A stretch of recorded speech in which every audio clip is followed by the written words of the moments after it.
माणूस जेव्हा मोठा होतो तेव्हा त्याला आपल्या माणसांचा, आपल्या गावाचा विसर पडतो.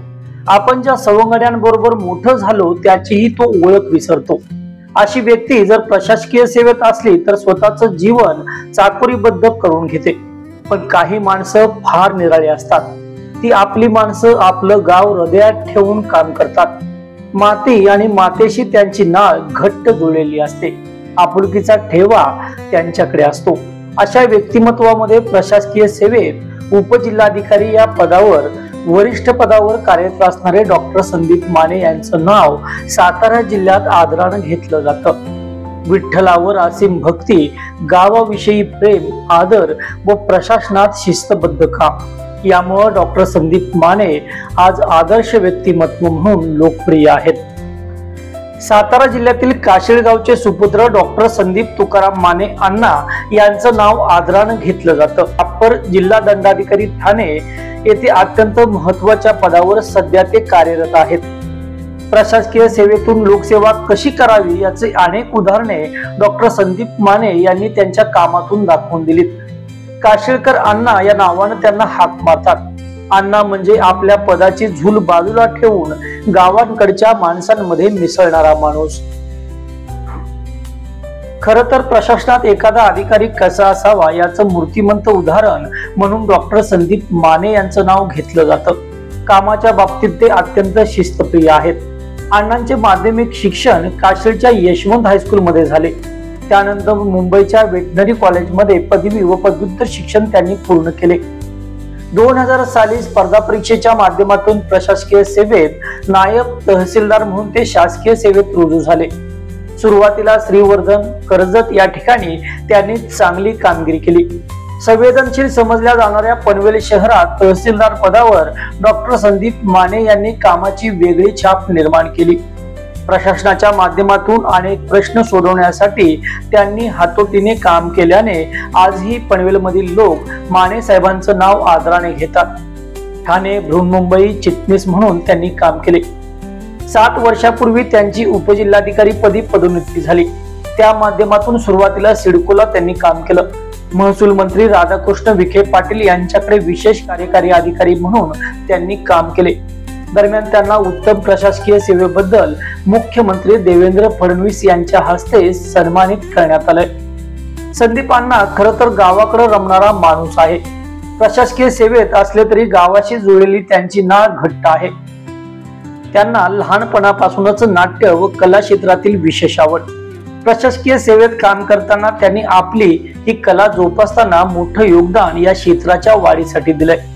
सरस्वती थिएटर या संस्थेच्या माध्यमातून त्यांनी अनेक नावाजलेल्या नाटकांची निर्मिती केली. पाऊले चालती, पंढरीची वाट या त्यांच्या नाटकाचे 100 पेक्षा अधिक प्रयोग झाले. या नाटकाला महाराष्ट्रभरातून कौतुकाची थाप मिळाली. ठाणे शहरातील कलाकारांना उत्कृष्ट सादरीकरण करण्याची संधी त्यांनी उपलब्ध करून दिली. डॉक्टर सदानंद देशमुख यांच्या 12 मास या कादंबरीवर आधारित शेतकऱ्यांची व्यथा मांडणारं नाटक करण्याचं धाडस ही अण्णांनी केलं. या नाटकालाही भरघोस प्रतिसाद मिळाला. साहेबांना अध्यात्माची खास आवड आहे.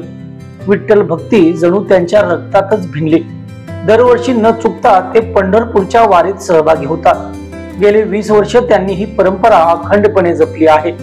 काशीळ आणि परिसरातील अनेक ग्रामस्थांना स्वखर्चाने त्यांनी पांडुरंगाचं दर्शन घडवून आणलंय.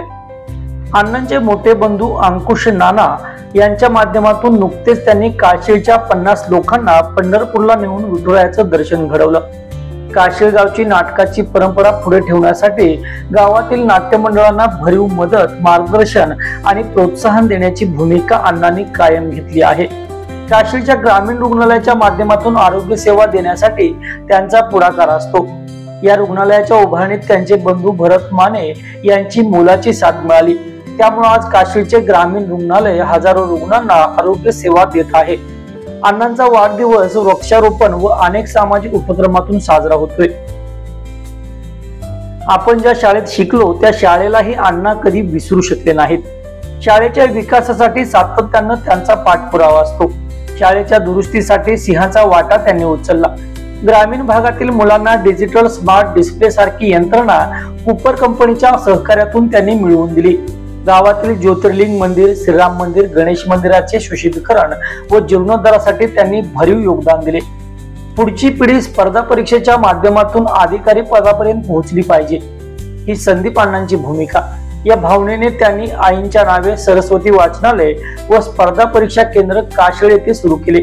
या केंद्राच्या माध्यमातून विना मोबदला विद्यार्थ्यांना अभ्यासिका सुरू करून देण्यात आली आहे. संदीप अण्णांना शेतीविषयी खास आवड. ऊसाचे अधिकाधिक उत्पादन मिळावे, उच्च दर्जाचे ऊस बियाणे निर्मिती व उत्पादन वाढीच्या दृष्टीनं त्यांचं मोलाचं मार्गदर्शन असतं. संदीप अण्णा यांची विविध बहुरंगी व्यक्तिमत्व आहेत. शैक्षणिक, क्रीडा, आरोग्य, आध्यात्मिक क्षेत्र, शेती अशा प्रत्येक क्षेत्रात त्यांचं योगदान आहे. सांगलीला पुरानं वेढलं तेव्हा संदीप अण्णांनी सरळ हातानं मदत केली. कोरोना सारख्या महामारीमध्ये सातारा जिल्ह्यातील रुग्णांना भरीव मदत करण्यासाठी त्यांनी भूमिका घेतली. प्रशासनातील एक शिस्तबद्ध अधिकारी असणारे अण्णा कुटुंबाविषयी मात्र हळवे व प्रेमळ स्वभावाचे आहेत. आजही एकत्र कुटुंब पद्धती व वडिलोपार्जित संस्कार त्यांनी जपलेत. सामान्य शेतकरी कुटुंबातील पार्श्वभूमी असणारे अण्णा आज उपजिल्हाधिकारी म्हणून स्वतःच्या कामाचा वेगळा ठसा उमटवून आहेत. त्यांचे बंधू अंकुश माने नाना हे काशीळ गावचे माजी सरपंच आहेत. त्या माध्यमातून गावचा विकास व अनेक सामाजिक कार्यांना त्यांनी हातभार लावला. तसेच त्यांचे दुसरे बंधू भरत माने आप्पा हे माजी मुख्यमंत्री पृथ्वीराज चव्हाण यांचे निकटचे सहकारी म्हणून ओळखले जातात. त्यांच्या प्रयत्नातून काशीळला ग्रामीण रुग्णालय व विकास कामांना मदत झाली. अण्णा व त्यांच्या बंधूंच्या माध्यमातून काशीळ गावात सार्वजनिक, शैक्षणिक, आध्यात्मिक, क्रीडा क्षेत्रात भरीव काम सुरू आहे. अनेक सामाजिक कार्याला हातभार देणारे संदीप अण्णा प्रसिद्धीपासून मात्र लांब असतात. आज 7 एप्रिल रोजी त्यांचा सुवर्ण महोत्सवी वाढदिवस साजरा होतोय. प्रशासनातील दिलदार व्यक्तिमत्व, लोकांच्या सेवेसाठी धावून जाणारे संवेदनशील व्यक्तिमत्व म्हणून संदीप अण्णांना काशीळ पंचक्रोशीतून आदराचं स्थान मिळतंय. त्यांना सुवर्ण महोत्सवी वाढदिवसाच्या हार्दिक शुभेच्छा. रामकृष्ण हरी. मी धनाजी मारुती लोहार, काशीळचा रहिवासी. त्यांच्या साहेबांच्या घराच्या पाठीमागच आपलं घर आहे. अण्णांच्याबरोबर बोलायचं म्हटलं तर अण्णांची दरवर्षी वारी असते. श्रीदत्त भजन मंडळ ग्रुपमधनं मी बोलतो आहे. तर अण्णांच्याबरोबर बोलायचं म्हटलं तर अण्णा दरवर्षी वारीला असतात. त्यांच्या मेळाव्यात आम्हाला कधी कधी नाचायसाठी जावं लागते. तर त्यांचा सगळा स्टाफचा ग्रुप असतो, आम्ही लाजतो तिथं. अण्णांचं सहकार्य असं म्हटलं तर भजनासाठी प्रेरणादायी आम्हाला. आता परवा त्यांच्या गेल्या वर्षी वाढदिवसाला 1-1.5 लाख रुपयाची आम्हाला सिस्टीम दिल्या भजनाला. त्या भजनामुळं आम्ही जिल्ह्यामध्ये प्रथम क्रमांकानंच कार्यक्रम करतो. आणि भजनाच्या विषयी म्हटलं तर अण्णांचा जरा जरी ऐकाय आलं, माझं घरी तर पाठीमागे भजन चालू असतं. अण्णा रात्री 12-1 वाजता आले तरी नुसतं आवाज तरी म्हणा माऊलीच्या घरी कार्यक्रम चालू जावे, अण्णा येतात. आणि अण्णांचा असा स्वभाव आहे, कुठेही हात करा अण्णा दिसलं ना असं पुढं तरी अण्णा म्हणणार थांबा माऊली, काय तुमची अडचण काय. आता परवा माझं एक घर बांधलं, घरापाशी अण्णा, कुणाच्या घरापाशी कोण जातंय, मोठी साहेब लोक झाल्यावर.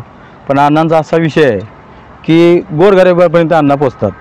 अण्णा त्या गरिबाची काय अडचण आहे तिथपर्यंत ते बोलतात.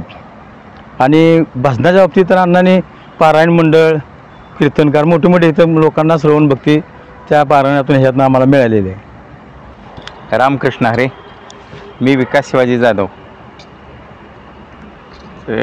आमच्या काशीळगावचे सुपुत्र संदीप माने उर्फ अण्णा यांच्याबद्दल सांगायचं म्हटलं तर गेली 40 वर्षे आम्ही पारायण करतो आहे.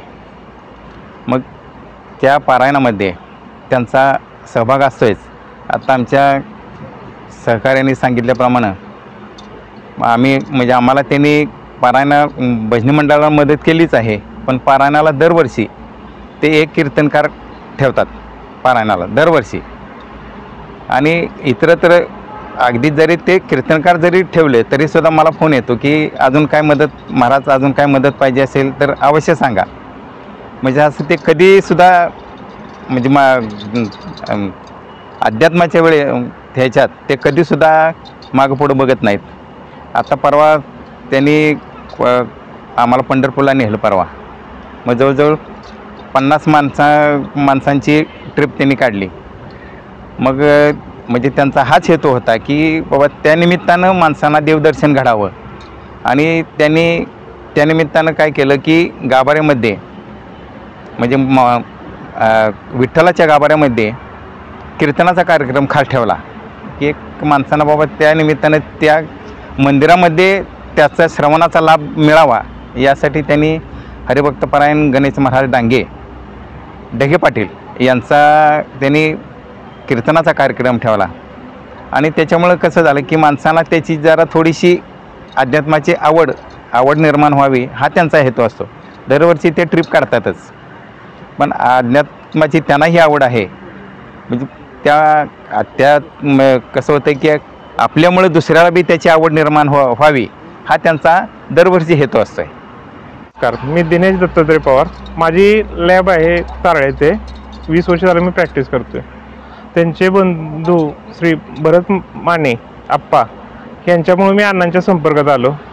अण्णा म्हणजे डॉक्टर श्री संदीप माने अण्णांनी शाळेच्या उभारणीसाठी म्हणजे शाळेचं आम्ही आत्ता नवीन व्यवस्थापन केलं, दुरुस्ती केली, त्यासाठी अण्णांनी भरपूर मदत केली. शिवाय मुलांना शाळेत जे नडले अडलेले आहेत शिक्षणाच्या बाबतीत यांना मदत करण्यासाठी म्हणजे अभ्यासिका चालू केली. शैक्षणिक कामासाठी ते सदैव सहकार्य करतात किंवा एखाद्या मुलाला फीची अडचण असली तरी त्यासाठी मदत करतात, एखादा आर्थिक किंवा काय. आणि एवढ्या मोठ्या पदावर असून सुद्धा कोणताही मनात गर्व किंवा हे नाही त्यांच्या. आले की म्हणजे हसून प्रत्येकाला आपलेपणाने हाक मारणे, बोलवणे नावानं, हा त्यांचा स्वभाव आहे. नमस्कार, मी नवनाथ काशीद. आमचे मित्र डॉक्टर संदीप माने यांचा 7 एप्रिल रोजी 50वा वाढदिवस होत आहे. अण्णांच्याबद्दल सांगायचं म्हटलं तर शेतकरी कुटुंबात जन्मलेले अण्णा अतिशय तळागाळातून शासकीय अधिकाऱ्यापर्यंत त्यांची मजल गेली. आमची कर्मभूमी नाट्यसंस्था काशीळ येथे असून त्यांना वेळोवेळी त्यांनी मदत केली. विच्छा माझी पुरी करा हे आमचं नाटक लोकमत सखीमंचद्वारे करण्यासाठी त्यांनी कॉस्ट्युमची मदत केली. तसेच यशवंत हायस्कूल काशीळ श्रीराम मंदिराचा जीर्णोद्धार यासाठी त्यांनी भरघोस मदत केली. अण्णांच्या विषयी सांगायचं झालं तर सरस्वतीची आण तुम्ही, महाराष्ट्राची शान तुम्ही, तुकारामाची गाथा तुम्ही, सह्याद्रीचा माता तुम्ही, मैत्रीचा बहुमान तुम्ही, काशीळचा अभिमान तुम्ही, शिवबाची तलवार तुम्ही, माती आणि शिवार तुम्ही. अण्णांना अभिनयाची आवड असल्यामुळे पाऊले चालती पंढरीची वाट हा 60 ते 70 कलाकारांचा संच, त्याचे व्यावसायिक प्रयोग त्यांनी ठाणे, मुंबई येथे सादर केले. तसेच शेतकरी कुटुंबातील असल्यामुळं 12 मास हे शेतकऱ्यांच्या जीवनावरील नाटक त्यांनी महाराष्ट्रभर सादर केलं. त्याला अनेक पुरस्कारसुद्धा मिळाले. त्यांचं वेळोवेळी आम्हाला मार्गदर्शन होतं की शेतकऱ्यांच्या जीवनावर काहीतरी करा, म्हणून मी सुद्धा 1-2 एकांकिका केल्या, त्याही बऱ्याच ठिकाणी आम्ही सादर केल्या. रामकृष्ण हरी. अण्णांच्या बाबतीत सांगायचं म्हटलं तर 8-9 वर्षाचे अण्णा असताना मी माझ्या मेहुण्याच्या टेम्पोतनं त्यांना वारीला घेऊन गेलो. आणि आत्ता 40 वर्ष नंतर मला योग आला आणि त्यांनी माझी काल वारी घडवली. 50-60 माणूस होतं वारीला. मी अमोल माने. 7 एप्रिलला माननीय श्री संदीप माने अण्णा यांना प्रथमतः वाढदिवसाच्या शुभेच्छा देतो. अण्णांच्याबद्दल बोलायचं झालं तर अण्णा हे सामाजिक व्यक्तिमत्व आहे. समाजासाठी शैक्षणिक सर्व क्षेत्रात उल्लेखनीय काम केलेलं आहे अण्णांनी. शैक्षणिक गोरगरीब मुलांना मदत करणे, शैक्षणिक ह्याच्यात हायस्कूलच्या ह्याच्यात मदत केली, श्रीराम मंदिरासाठी भरघोस अशी मदत केली. असे विविध ह्याच्यातून गोरगरिबांना भरपूर अण्णांची मदत असते. नमस्कार, रामकृष्ण हरी. माझे बंधू डॉक्टर संदीप माने त्यांच्या 50व्या वाढदिवसानिमित्त त्यांना खूप खूप वाढदिवसाच्या शुभेच्छा. त्यांचं लहानपण, जन्म काशिव्या खेडेगावी झाला. तिथून त्यांचं शिक्षण हे काशिवमध्ये यशवंत हायस्कूल काशिव येथे झालं. त्याच्यानंतर त्यांचं शिक्षण, पुढील शिक्षण खंडाळा येथे झालं. तिथून त्यांनी पुन्हा पुढचं शिक्षण त्यांनी वेटरनरी कॉलेज मुंबई येथे केलं. तिथून त्याने त्याच्यानंतर UPC MPCचा अभ्यास करून त्याचं MPCमध्ये सिलेक्शन होऊन ते त्या तहसीलदार या पदावर त्यांची नियुक्ती झाली. तिथून आज त्यांचं प्रमोशन होऊन ते आता डेप्युटी कलेक्टर या पदावर काम करत आहेत. त्यांचं आत्ता पोस्टिंग ठाणे जिल्ह्यात आहे. त्याचप्रमाणे माझी एक मोठी बहीण, माझ्या पाठीमागे भरत माने बंधू, त्याच्यानंतर संदीप माने, अशा मी 4 भावांचं आमचं एकत्र कुटुंब आहे. आम्ही शेतकरी कुटुंबात जन्माला आलेली माणूस आहोत. त्याच्यानंतर पुन्हा आमचा 50वा परवा वाढदिवस 7 तारखेला त्यांचा आहे. त्याच्या निमित्त आम्ही परवा 3 आणि 4 तारखेला काशी ग्रामस्थ व पाहुणे म्हणजे एक ट्रिप पंढरपूर दर्शनाला साठी दर्शन सगळ्यांना घडवून आणलं. त्यांना आध्यात्मिकाची एवढी आवड आहे. आध्यात्मिक असेल, नाटक क्षेत्रातलं काम असेल, त्यात त्यांना फार मोठी आवड आहे.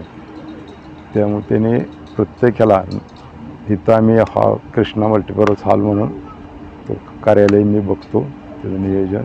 तर इथं आम्ही दर एकादश किंवा वर्षातून 1-2दा भजनाचा कार्यक्रम असेल, कीर्तनाचा कार्यक्रम असेल किंवा इतर कुठले कार्यक्रम असतील तर ते आम्ही इथं कार्यालयात मी स्वतः सगळं ती नियोजन करून कार्यक्रम आम्ही करून लोकांना भक्तीच्या मार्गात, त्यांना भक्तीची फार मोठी आवड आहे.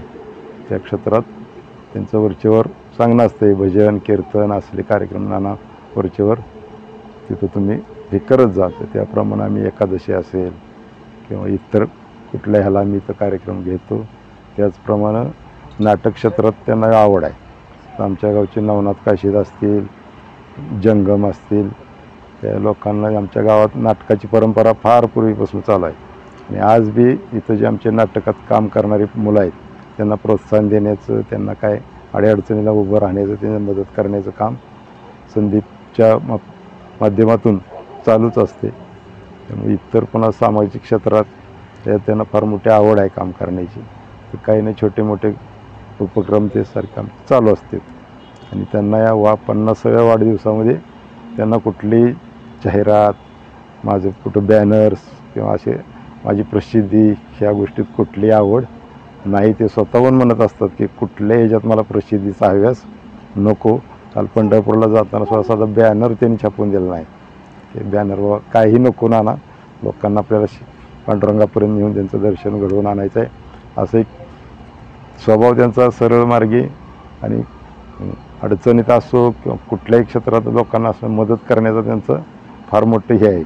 आणि अजूनही ते पुढं असंच चालू ठेवणार आहेत. आणि सगळ्यात आमचे भाऊ असतील, बहिणी असतील, माझी मुलं असतील, पुतण्या असेल, सगळ्यांना रोज नाही म्हटलं तरी 2 दिवसानं तरी फोन करून प्रत्येकाची आपुलकीने चौकशी करणे. तुझं काय चाललं आहे, तुझी तब्येत कशी, तुझं काय चाललं आहे, सगळ्यांना विचारपूस करणारं असं ते आमच्या घरात व्यक्तिमत्व आहे.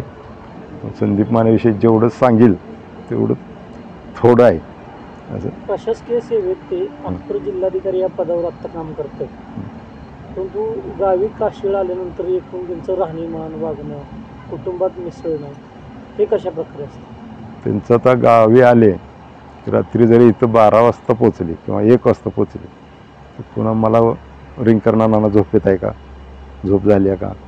मी उठले पहिले म्हणायचं शेतात जाऊन येऊया. रात्रीचं तर रात्रीच आम्ही शेतापर्यंत जाणार, गप्पा मारत बोलत, या शेतात काय बाबा, तिथं काय, थोडंसं डोंगराच्या बाजूला मोकळ्या हवेतनं फिरणं हे पहिलं त्यांच्या डोक्यात. तिथून आलं सकाळी की मग बस स्टँडवर भेटले की मग मित्रमंडळी असतील ओळखीचे, प्रत्येकाला भेटणं असेल, तुझं काय प्रत्येकाला विचारपूस करून पुन्हा घरी येऊन घरच्यांना बाबा तू कसा आहे, तू कसा आहे, मी तेवढ्या धावपळीतनं सुद्धा सगळ्यांना वेळ देऊन सगळ्यांची विचारपूस करणार, सगळ्यांना हे करून इथं पहिलं शेतीची तर आवड त्यांना आहे. आजही त्यांना शेतीत दारं मोडायला सांगितलं तरी त्यांची तयारी आहे. वैरण का शेत वळणाला टाका, शेण उचला म्हणलं तरी ते म्हणणार नाहीत मी एक अधिकारी आहे, मी कसं करू. म्हणजे इतकं त्यांचं साधी राहणीमान आहे.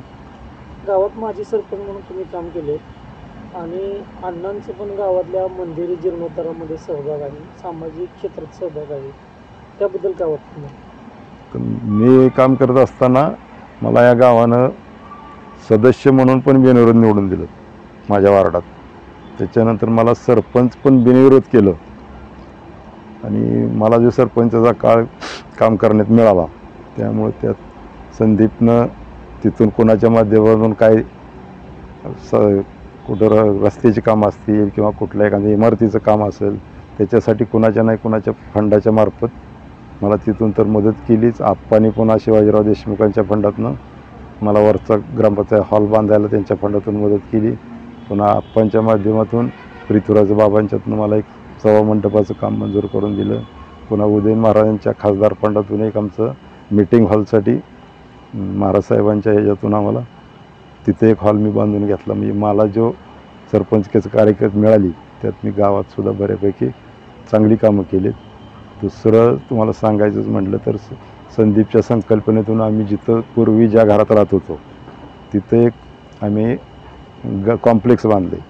त्या कॉम्प्लेक्समध्ये खालचे गाळे रेंटमध्ये दिलेत आणि त्याच्यावर अभ्यासिका असेल, पुन्हा तुमचे स्टडी रूम असेल, क्लासेस असतील, अशासाठी त्या वरच्या रूम तिथं आत्ता 50 मुलं क्लाससाठी येतात. अभ्यासिकेत 25 मुलं अभ्यासासाठी बसतात. तर विनामूल्य म्हणजे नॉमिनल आपल्या फीमध्ये आम्ही त्यांना तिथं प्रवेश दिलेला आहे. इथून आत्ता 3 मुलांचं सिलेक्शन झालं. पोलीसमध्ये काही मुलं गेली, मिलिटरीमध्ये काय भरती झाली इथं अभ्यास करून. त्याच्यानंतर इथं वाचनालय आपण ठेवलं आहे. वाचनालयात संदीप मानेच्या माध्यमातून 2000 पुस्तकं आपण त्या वाचनालयात ठेवले. तर तिथून आम्ही 10 रुपये नॉमिनल सभासद फी म्हणून ठेवल्या. 10 रुपये भरायचे, सभासद व्हायचं. पुस्तक ज्याला घरी नेऊन वाचायचं त्याने घरी नेऊन वाचतात, ते जमा करायचं, पुन्हा दुसरं घेऊन जायचं. ज्याला तिथं वाचायचं आहे तिथंसुद्धा बसण्याची सोय केलेली आहे. म्हणजे त्याच्यानंतर दुसरं वर्तमानपत्र. प्रत्येक वार्ड, आमच्या गावात 5 वार्ड आहेत.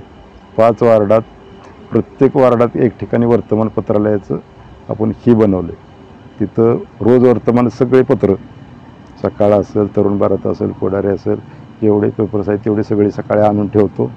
दिवसभर लोक वाचतात, पुन्हा तिथं ठेवतात. असं 5 ठिकाणी ती वाचनालयाची. तसं सांगायचं म्हटलं तर संदीपचं शिक्षण हे ग्रामीण भागात आमच्या झालं. आमचं मूळ शेतकरी कुटुंब.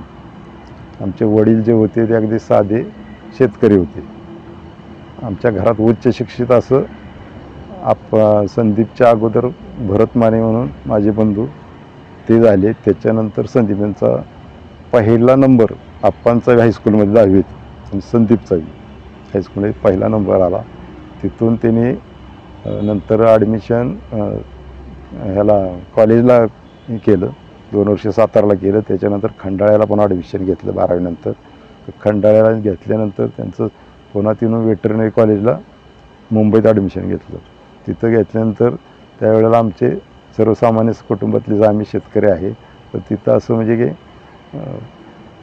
पुस्तकं दुसऱ्याची घेऊन वाचणे, तिथून पुन्हा पांघरायला नसेल तर एक साध्या ह्याच्यात आपलं चादर, खाली सतरंजी, म्हणजे अशा हे परिस्थितीत शिक्षण त्यांनी पूर्ण ध्येय होतंच मला काहीतरी करायचं आहे, मला काहीतरी व्हायचं आहे.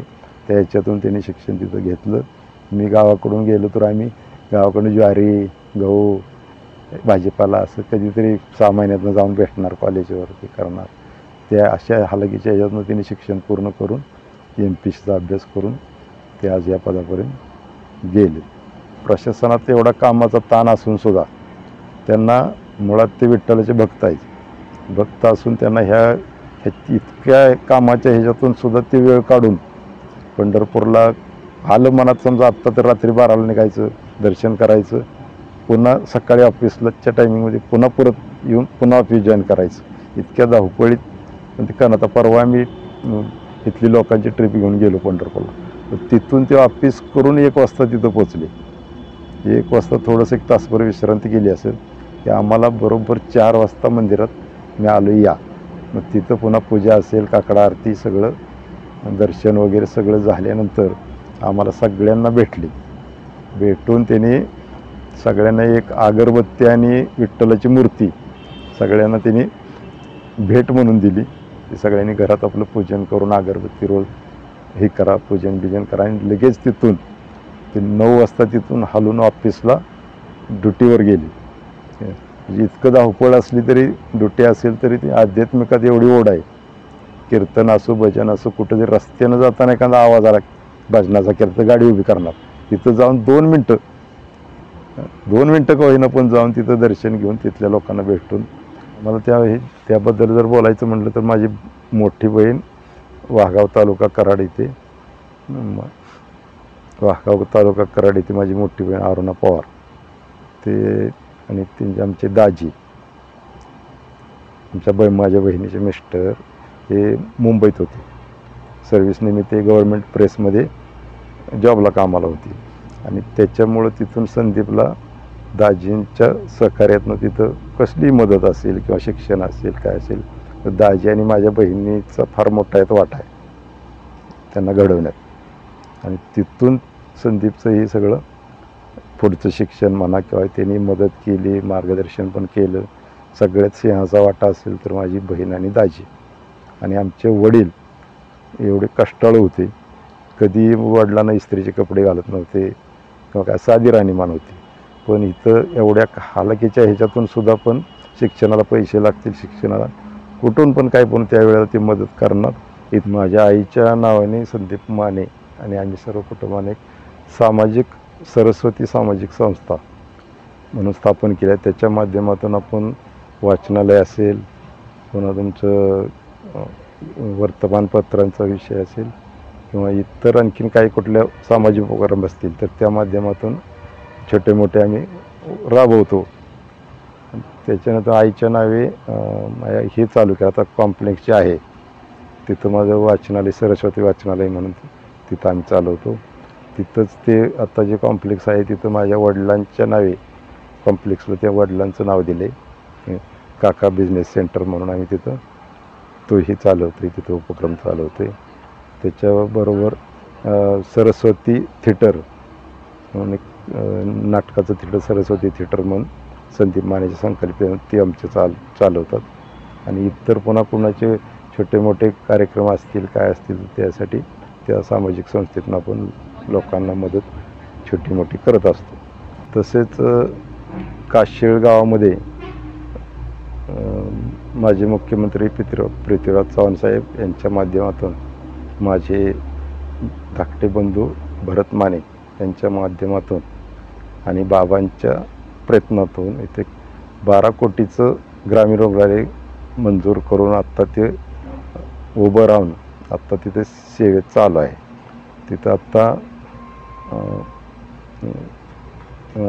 तुमच्या ह्याच्यात कोविडच्या काळामध्ये तिथं लागणारी सर्व बेड्स वगैरे काय जे अडचणीच्या काळात तर संदीप मानेने सुद्धा त्यावेळेला तिथं सहकार्य करून तिथं बेड उपलब्ध करून देणे, रुग्णांना बाकीची औषधं वगैरे काय लागली तर वैयक्तिकरित्या घरघरी औषधं वाटण्याचं काम असेल, गोळ्या वगैरे काय तर त्या कोविडच्या काळामध्ये ते काम केलेलं आहे. आणि आज ग्रामीण रुग्णालय सर्व सुविधानुसार चालू आहे तिथं. आणि त्याच्यात आपणचं बी योगदान आहे आणि संदीप मानेंचं बी कुठल्याही गोष्टीचं लागेल तर गावकऱ्यांनी असो आज भागातल्या लोकांना असो तिथं आज सुविधा उपलब्ध करून दिलेल्या आहे. आणि आज ग्रामीण रुग्णालयामुळे बऱ्याचशाच लोकांना त्याचा फायदा झाला आहे. गोरगरिबांचे लोक असतील, सर्वसामान्य असतील, सगळ्यांची तिथं हे एवढी सुविधा झाली आरोग्याची. आणि ते अशाच त्या आरोग्याच्या सुविधेमध्ये आता आम्ही उद्याच तिथं एक वृक्षारोपणाचा कार्यक्रम हाती घेतला आहे संदीप मानेच्या वाढदिवसानिमित्त. तर ते एक वृक्षारोपण करून ग्रामस्थांच्या सहकार्यातून तिथं उद्या आम्ही वृक्षारोपणाचा एक कार्यक्रम करतो आहे. आणि अजून तिथं छोटे मोठे उपक्रम असेच पुढे राबवत राहणार आहोत. आज काशीळ गावामध्ये कृष्णा मल्टीपर्पज हॉल या नावाची वास्तू आपण इथं आम्ही बंधूंनी सगळ्या इथं उभी केलेली आहे. आणि त्या वास्तूमध्ये आम्हाला समाधान एवढंच आहे की हजारो लोकांची कुटुंब इथून जोडली जातात आणि हजारो लोकांचे संपर्क येते आणि त्यांना संपर्कात आम्हाला ते आत्मिक समाधान एवढं मोठं आहे की हे कशातच नाही. असं तर एवढा मोठा आनंद आहे. हजारो लोकांचे रोज संवाद येतोय, हजारो लोकांशी भेटता येते, छोटी मोठी सगळ्या लोकांशी संपर्क येतोय आणि ते आत्मिक समाधान जे आहे ते माझं तर वैयक्तिक असं मत आहे ते हे कशातच नाही. तर हा जो आम्ही जे कार्यालय उभं केलं आहे हे लोकांचे संसार जोडणे आणि असं आणि त्यातून आम्हाला जे समाधान मिळते हे सगळं आम्हाला आत्मिक समाधान फार मोठं आहे, पैशापेक्षा सगळ्यापेक्षा. त्यामुळं आम्ही खूप खूप समाधानी आहे. नमस्कार. आज माझ्या लहान भावाचा 50वा वाढदिवस आहे. त्याबद्दल मी 4 शब्द बोलू इच्छिते आणि बोलल्याला मला संधी दिली म्हणून तुमची मी आभारी आहे. आज त्याचा 50वा वाढदिवसात मी खूप खूप त्याला शुभेच्छा पण द्यायच्या, त्याच्याविषयी मला 4 शब्द बोलायचे.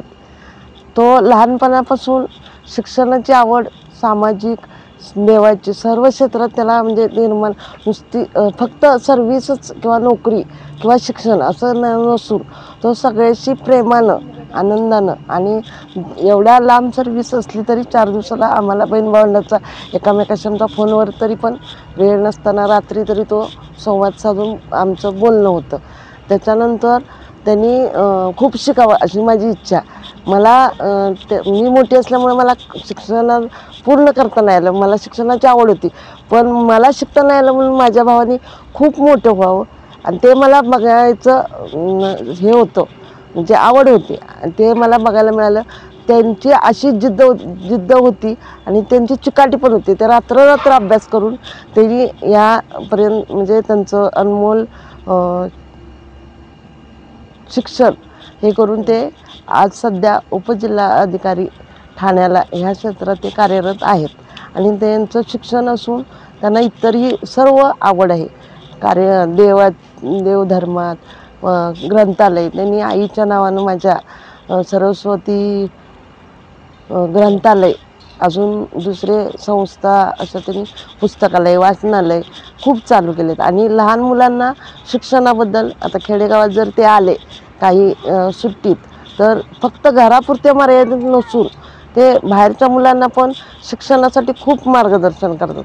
आणि आत्ताच्या ह्याच्यात त्यांना सर्व म्हणजे आपल्या घरातीलच कुटुंबात आहेत असं त्यांचं आणि सर्व कुटुंबातच आपल्या सामील आहेत असं करून सर्वांना मार्गदर्शन. आणि ते मला स्वतःला तर खूप आवडतं. मी लहानपणी त्यांच्या फोन नव्हता तर मी त्यांना आंतरदेशीय पत्र लिहून 3 पानं भरून पाठवायचे आणि त्यांचं प्रत्युत्तर मला लगेच यायचं पत्रानंच. मग आता सध्या फोनवर तर आम्ही नेहमीच बोलतो. माझी आठवण त्यांना झाली की त्यांना असं स्वप्नात वाटतं की अक्का मला समोर दिसते. मलाही त्यांची आठवण झाली की आम्हाला एकामेकाला आणि त्यांनी सर्व सुखदुःखात आमच्या ते सामील प्रत्येक वेळोवेळी सगळ्यात म्हणजे फक्त कार्यक्रमापुरते मर्यादित नसून सगळ्या मुलांच्या बाकीच्या कार्यात सगळीकडे आमचे संवाद चालू असतात बहीण भावांचे आणि एकमेकाशी आम्ही प्रेमाने राहतो. त्यांना उदंड आयुष्य लाभो हीच ईश्वरचरणी माझी प्रार्थना. धन्यवाद. नमस्कार. मी कोमल वैभव माने, ठाणे उपजिल्हाधिकारी तथा अप्पर अधिकारी डॉक्टर संदीप माने यांची मी सून. आज त्यांचा 50वा वाढदिवस. त्याबद्दल जर बोलायचं झालं त्यांच्याबद्दल तर एक अधिकारी कसा असावा हे याचं ते उत्तम उदाहरण आहेत. कारण एक अधिकारी म्हणून ते नुसते शैक्षणिक कामगिरी त्यांची नाही तर त्यांची सामाजिक ते चांगले नाट्यरसिक आहेत. त्यांनी एक नाटक पण बसवलेलं पावले झाले ते पंढरीची वाट. त्यांनी यशस्वी प्रयोग मुंबईमध्ये तेही पार पाडलेत. आज सरस्वती थिएटर, सरस्वती सामाजिक संस्था, सरस्वती स्पर्धा परीक्षा मार्गदर्शन केंद्र काशीळ हे त्यांनी आज उभारून दिले. काशीळमध्ये सरस्वती वाचनालय, जवळपास वाचनालयात 1300 ते 1500 पर्यंत पुस्तके आहेत. तसं त्यांनी स्टडी सेंटर पण MPSCच्या मुलांसाठी उपलब्ध करून दिले. आज त्या स्टडी सेंटरमध्ये जवळपास 30 मुलांची सोय आहे आणि कोचिंग क्लासेस 1ली ते 10वी जवळपास 70 ते 80 मुलं तिथं आज कोचिंग क्लासेससाठी माझ्याकडे येतात. हे सगळं त्यांनी म्हणजे मला काशीळमध्ये एक नवीन ओळख निर्माण करून दिली. काशीळमध्ये आज मी माझ्या स्वतःच्या नावाने ओळखले जाते. ह्या सगळ्या पुढं या सगळ्याच्या पाठीमागं ते आहेत. आज त्यांचा 50वा बर्थडे, त्यानिमित्त मी त्यांना अनेक शुभेच्छा देते आणि त्यांना उदंड आयुष्य लाभो अशी ईश्वरचरणी प्रार्थना करते.